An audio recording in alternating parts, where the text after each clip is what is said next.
I'm excited to share with you how I did a DIY self-watering pot and repotted my African violets. Materials I'll be using is this terracotta pot with a good drain hole, this plastic bin just to catch any dirt that might fall, and this disposable pot that I can just use to measure the space of where the plant will go. For greater success, I suggest using soil that's already pre-mixed for African violets. So here you see I'm using the small plastic pot to measure how much soil I'm going to be putting in the pot. I want to make sure I get the right height, that the leaves are not touching the edges, because African violet leaves are very sensitive. Once I get the right height, then I can put my holding pot in and then fill in around it to create kind of this space, this little hole where I will actually plant the plant in. And this works excellently and makes the transfer very smooth. You can see the hole perfectly. Now I'm going to squeeze the sides of my pot gently. I just watered this one, so it's real gentle. Press down around the sides and careful for the leaves, and voila! There you go, your African violet is repotted.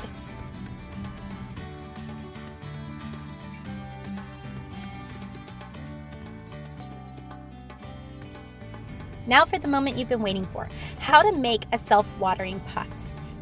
This particular pot has a drain hole, so I needed to cover it so that I would be able to fill it up with water, and it actually self-watered my African violet. However, I made a few mistakes along the way, so let me share those so you don't repeat them. The goal is to block the drain hole so that the water doesn't drain. You're going to want to make sure that you get enough water in the pot so that it reaches the drain hole of your terracotta pot that will absorb water. Here I just used a sticker and the pot began to leak and water went everywhere, so that was not the solution.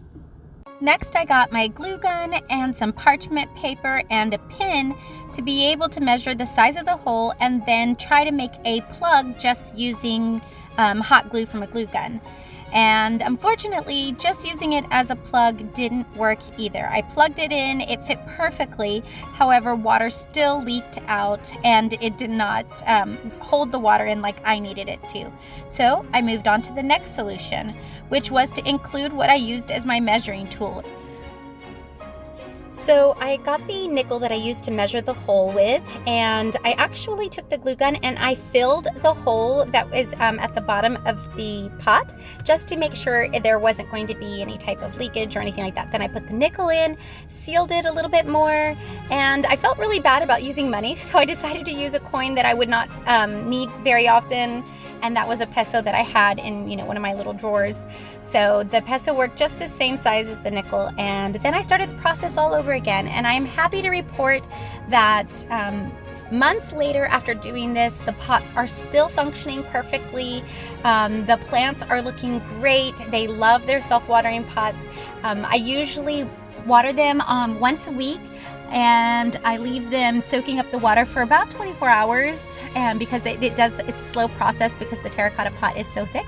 And then I just use the water to either recycle it outside or to water a different plant if all my plants are healthy. So you can also just add plant food so that your plants are absorbing their nutrition at the same time that they're absorbing their hydration. So here you go, the finished product where I put my plants. This is their favorite spot where they love to get the morning sun and where they love to all gather together. So you can see them right there.